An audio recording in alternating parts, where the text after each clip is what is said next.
too.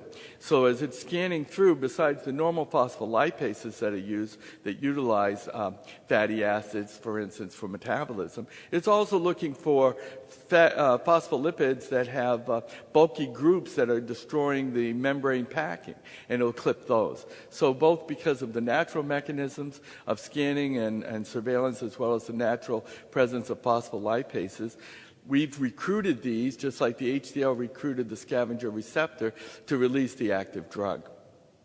Here's an example of doxorubicin. So here's free doxorubicin in cell culture, and these are doxorubicin delivered with the particle in the prodrug. And you can see that the prodrug is now through all the membranes in the cell, as well as in the nucleus.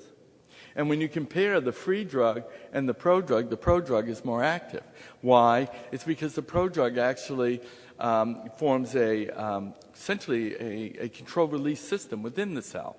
So it has a longer payoff and lasts longer. And if you do it in vivo, it actually packs in. This is an example with paclitaxel, which is a drug that when we put it in the membrane, it just basically came out. It stayed in vitro, but in vivo, it just ripped right out of the membrane, even though the particle itself remained intact.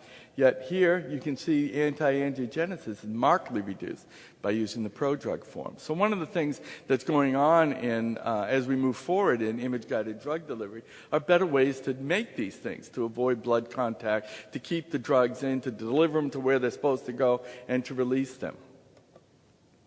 I want to talk to you about some other work we do. One of them is in spectral CT. I'm sure many of you are familiar with CT, and K-edge imaging. This is a spectral CT scanner, has a photon counting detector in our lab. It's actually one of two.